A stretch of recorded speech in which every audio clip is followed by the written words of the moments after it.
여러분, 혹시 지능형 교통 시스템, 그러니까 ITS라는 말 들어보셨나요? 도시의 교통 흐름을 최적화해서 우리 출퇴근 시간을 줄여주는 아주 고마운 기술이잖아요.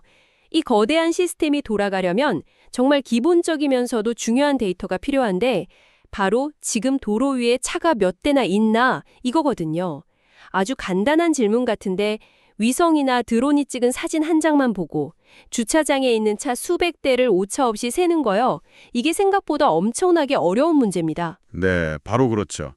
전통적으로는 도로에 센서를 직접 심거나 아니면 적외선, 라이다 같은 고가 장비를 설치해야 했어요. 설치랑 유지 보수 비용도 만만치 않고 또 비나 눈이 오거나 어두워지면 성능이 들쑥날쑥했죠. 아, 환경에 영향을 많이 받았군요. 네. 그래서 최근에는 딥러닝을 이용한 컴퓨터 비전, 즉 AI가 카메라 이미지를 분석하는 기술이 대안으로 떠오르고 있습니다. 오늘 저희가 함께 깊이 파고들 자료가 바로 그 최첨단 딥러닝 기술에 관한 논문입니다. 제로샷 차량 개수를 위한 프리의 변조 클립. 제목만 들어선 솔직히 감이 잘 안 오는데요. 하지만 오늘 이 논문을 통해서 AI가 어떻게 거의 완벽하게 차량 수를 세는지, 그리고 여기서 핵심은 단순히 차를 잘 세는 게 아니라는 점을 알려드리려고 합니다. 이 기술의 진짜 무서운 점은 바로 제로샷이라는 개념에 있어요. 맞습니다. 이건 AI한테 자동차 세는 법만 가르쳤는데 갑자기 한 번도 본 적 없는 코끼리나 펭귄까지 셀 수 있게 되는 그런 혁명적인 이야기거든요. 오늘 저희 목표는 바로 그 혁명의 실체를 파헤쳐보는 겁니다. 좋습니다. 그럼 먼저 기본부터 짚어보죠.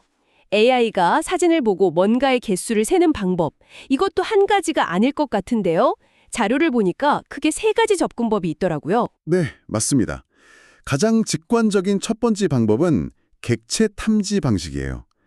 영화에서 보는 것처럼 AI가 이미지 속 자동차 하나하나를 인식해서 네모난 상자로 이렇게 표시하는 거죠. 아, 바운딩 박스라고 하는 거요? 네, 여기 자동차 한 대, 저기 또 한 대. 이런 식으로 상자의 개수를 세는 겁니다. 욜로나 페스타 RCNN 같은 유명한 모델들이 다 여기에 속하죠? 아주 정직한 방식이네요.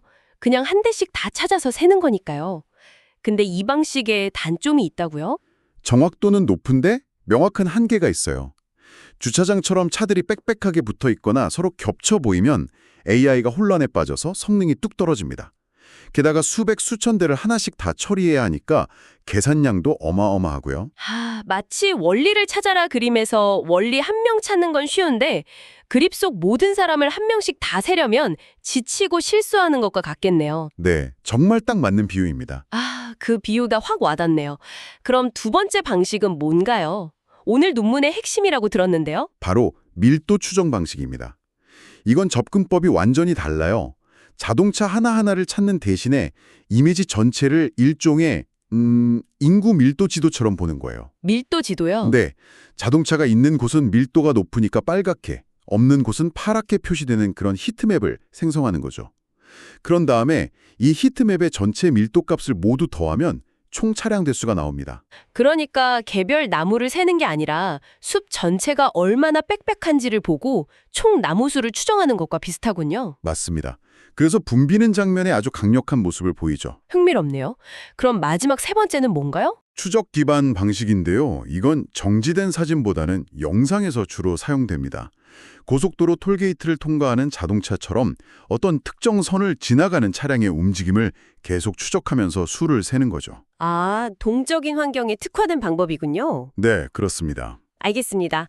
그럼 오늘 우리가 집중할 밀도 추정 방식에서 가장 큰 기술적 난관은 다중 스케일 문제라고 하더군요. 단어는 어려운데 사실 우리한테는 아주 익숙한 문제 같아요.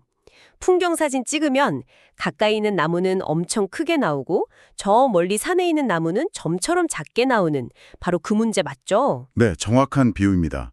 카메라 바로 앞에 있는 대형 트럭은 이미지의 절반을 차지할 수도 있는데 주차장 저편 끝에 있는 경차는 아주 작은 점처럼 보일 수 있거든요. 심지어 같은 차라도 어떤 각도에서 찍었냐에 따라서 크기랑 모양이 천차만별이죠. 기존 AI 모델들은 이렇게 제각각인 크기의 차량들을 모두 놓치지 않고 일관되게 인식하는 데 굉장히 애를 먹었습니다. 이게 풀어야 할 가장 큰 숙제였죠. 자, 바로 이 지점에서 오늘의 주인공 F클립 VH가 등장합니다. 이 모델이 그 까다로운 다중 스케일 문제를 해결했다는데 구조를 보니까 클립이라는 모델을 기반으로 한다고 되어 있네요. 이게 모든 것의 시작점 같은데 클립이 도대체 뭔가요? 클립은 이미지와 텍스트를 동시에 이해하는 말 그대로 아주 강력한 거대 비전 언어 모델입니다. 수억 개의 이미지와 그 이미지를 설명하는 텍스트쌍을 같이 학습해서 예를 들면 강아지가 풀밭에서 뛰노는 사진이라는 문장이랑 실제 그런 사진이 서로 깊은 관련이 있다는 걸 이해하고 있는 거죠. 아, 세상을 어느 정도 이해하는 기반 지능을 갖춘 셈입니다. 잠깐만요. 그럼 이 모델은 백지 상태에서 시작하는 게 아니네요. 마치 신입사원을 뽑는 게 아니라 이미 세상 돌아가는 이치를 다 아는 박사님을 모셔와서 이제부터는 주차장 차량 개수 업무를 맡아주세요 라고 하는 것과 비슷한 거네요. 바로 그겁니다. 앱스클립 VC는 클립이 가진 그 방대한 사정 지식을 밑거름으로 활용하는 거예요. 덕분에 훨씬 적은 데이터로도 더 빠르고 정확하게 학습할 수 있죠. 특히 이미지의 전체적인 맥락과 세부 특징을 잘 잡아내는 Vision Transformer, 줄여서 VIT라는 구조를 기반으로 한 클립을 사용해서 성능을 극대화했습니다. 알겠습니다. 똑똑한 박사님을 모셔왔는데 이 논문의 연구자들이 이 박사님을 어떻게 더 똑똑하게 만들었는지가 궁금합니다. 자료의 그림위를 보면 앱클립 VC만의 독창적인 장치가 몇 개 보이는데요. 핵심적인 기여는 세 가지로 요약할 수 있습니다. 첫째, 학습 가능한 시각적 프롬프트라는 걸 도입했어요. 이건 그 거대한 클립 모델, 그러니까 박사님의 뇌를 통째로 수술하는 게 아니고요. 아주 작은 맞춤형 메모지를 붙여주는 방식입니다. 네모지요. 네, 차량 개수에 필요한 핵심 힌트가 담긴 이 작은 메모지만 집중적으로 학습시키는 거죠. 와, 정말 효율적이네요. 박사님을 다시 대학에 보내서 4년 동안 교통공학을 가르치는 대신에 그냥 핵심 요약 노트를 하나 만들어서 주는 거군요. 네, 아주 정확한 비유입니다. 그리고 두 번째 기여가 바로 다중 스케일 문제를 해결하는 비장의 무기, 패치 언어 DFD 상호작용 모듈입니다. 이름이 기네요. 이름은 복잡하지만 여기서 핵심은 DFT, 즉 풀이의 변환입니다. 그리고 마지막 세 번째는 콘텐츠 인식 밀도맵 디코더인데요.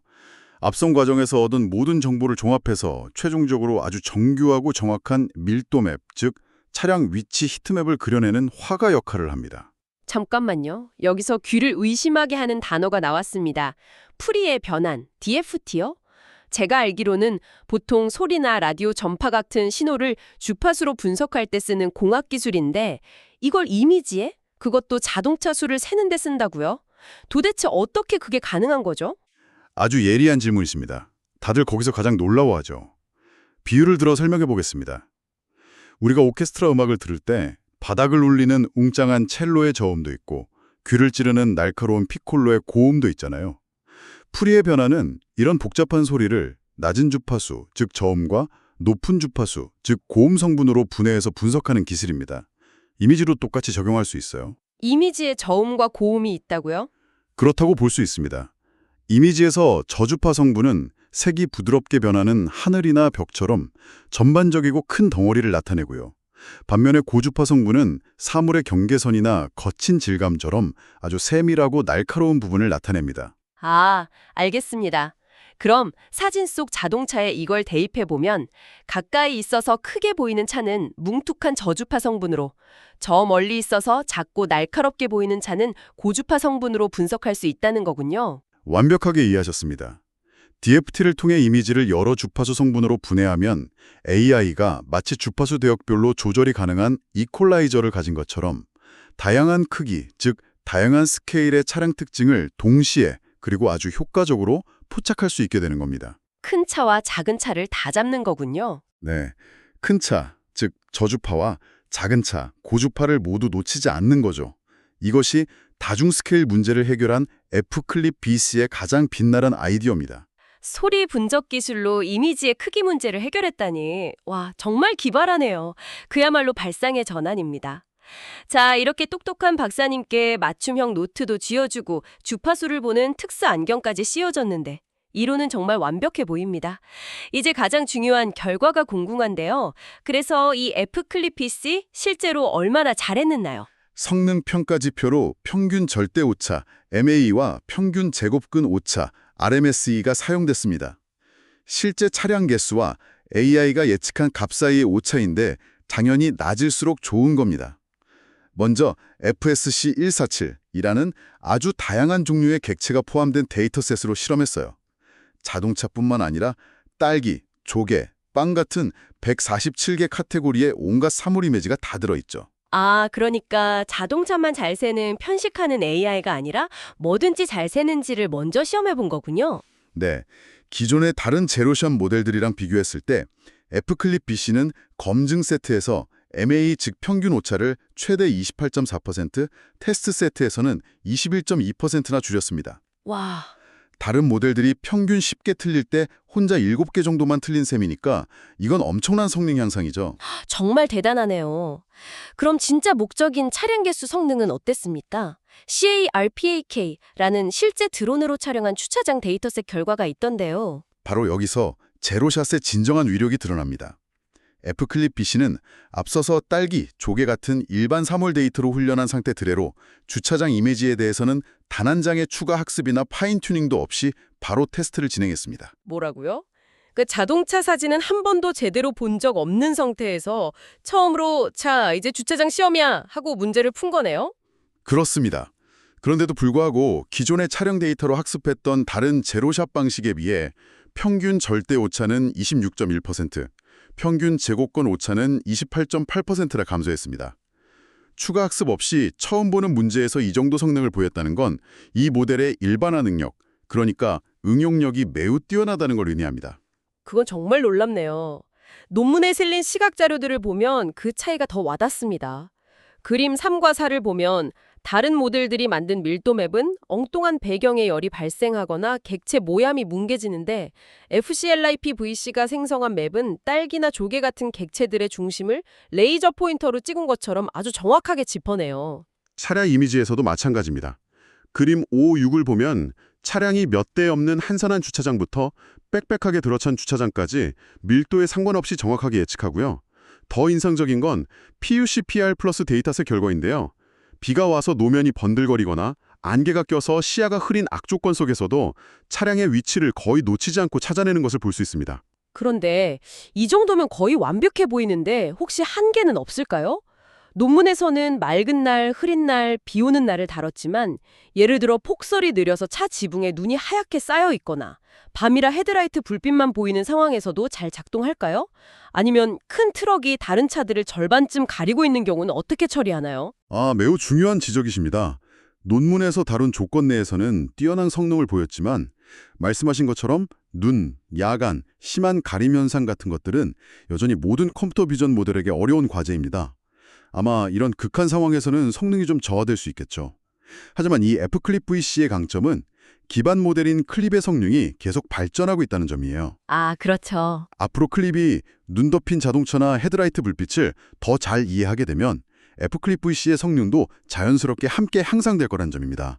지속적인 발전 가능성이 열려 있는 거죠. 이 기술의 핵심이 패치 언어 DFT 상호작용 모듈이라고 하셨는데 이 부분이 정말로 중요한지 증명한 분해 연구 결과도 아주 인상 깊었습니다. 네, 연구의 신뢰도를 높여주는 결정적인 부분이죠. 연구진들이 일부러 F클립 VC 모델에서 그 핵심적인 DFT 모듈만 싹 제거하고 성능을 다시 테스트해봤어요. 그랬더니 평균 절대 오차, MA가 무려 22.1%나 급증했습니다. 와, 그렇게나 많이요? 네, 이 실험을 통해서 프리의 변환에 이용한 다중 스케일 분석이 단순한 아이디어를 넘어서 성능 향상에 결정적인 역할을 했다는 것을 명확하게 증명한 셈입니다. 자, 그럼 정리를 좀 해보겠습니다. 오늘 우리가 살펴본 F클립 VC는 클립이라는 세상을 이미 알고 있는 똑똑한 AI를 기반으로 아주 효율적인 메모지 학습법을 사용했습니다. 그리고 가장 결정적으로 소리 분석에 쓰이던 프리의 변환이라는 독창적인 아이디어를 특수 안경처럼 활용해서 이미지 속 다양한 크기의 차형을 정확하게 세는 데 성공했고요. 특히 가장 주목해야 할 점은 역시 제로샷 성능입니다. 특정 데이터에 억지로 끼워 맞추는 방식이 아니라 한번 배운 원리를 바탕으로 처음 보는 환경이나 객체에 대해서도 아주 높은 정확도를 보였다는 점. 이것이 이 기술이 가진 가장 큰 잠재력이자 혁신이라고 할 수 있습니다. 이 기술이 단순히 교통량을 측정하는 걸 넘어서서 우리 삶에 어떤 영향을 미칠 수 있을지 생각해보면 더 흥미진진해집니다. 가장 직접적인 분야는 역시 자율주행이겠죠. 자율주행차가 주변에 차가 몇 대 있고 어디에 있는지 훨씬 더 정확하게 인지할 수 있게 되니까요. 안전과 직결되는 문제죠. 도시 계획가들은 이 데이터를 바탕으로 특정 시간대에 어느 도로가 막히는지 정확히 분석해서 더 효율적인 신호체계나 도로 정책을 수립할 수 있고요. 대형 쇼핑몰이나 공항에서는 실시간 주차 현황을 파악해서 빈자리를 안내하는 시스템을 완전히 자동화할 수도 있겠네요. 네, 맞습니다. 여기서 한 걸음 더 나아가 저는 이 질문을 던져보고 싶습니다. 이 논문은 차량 개수에 초점을 맞췄지만 사실상 제로샷으로 무엇이든 셀 수 있는 이 기술의 잠재력은 과연 어디까지 뻗어나갈 수 있을까요? 그게 바로 이 연구가 우리에게 던지는 가장 큰 화두입니다. 응용 분야는 정말 무궁무진해요. 예를 들어 드론으로 촬영한 광활한 세렝게티 초원 영상에서 기린 수를 세워줘 라고 하면 멸종위기 동물의 개체수를 정확히 파악해서 생태계 보호에 기여할 수 있습니다. 와, 생각지도 못한 분야네요. 동물들은 크기도 제각각이고 무리지어 다니기도 해서 정말 어려울 텐데 가능하겠군요. 그렇습니다. 묘요 분야에서는 현미경 이미지 속에서 특정 암세포의 수를 정확히 세서 질병의 진행 상태를 객관적으로 진단하는 데 활용될 수도 있고요. 거대한 물류창고에서 사람이 바코드를 일일이 찍을 필요 없이 드론이나 CCTV가 A 구역의 파란색 상자 개수를 실시간으로 파악할 수도 있겠죠. 재고 관리가 완전히 바뀌겠네요. 그렇죠. 농업 분야에서는 특정 지역에 심어진 작물의 수를 세워서 예상 수확량을 예측하는 일도 가능해집니다. 듣고 보니 결국 인간이 눈으로 보고 개수를 세는 거에 모든 작업을 대체할 수 있는 잠재력을 가진 기술이네요. 네, 어쩌면 미래에는 우리가 AI에게 그저 이 사진에서 별이 몇 개인지 세워줘 라고 말하면 AI가 바로 정확한 결과를 알려주는 시대가 올지도 모릅니다. 우리가 생각하는 것보다 훨씬 더 가까운 미래에 말이죠. 오늘은 사진 속 자동차를 세는 하나의 작은 문제에서 시작해서 AI가 세상을 인식하고 학습하는 방식의 근본적인 패러다임 변화를 엿본 아주 흥미로운 시간이었습니다. 오늘 심층 분석은 여기까지입니다.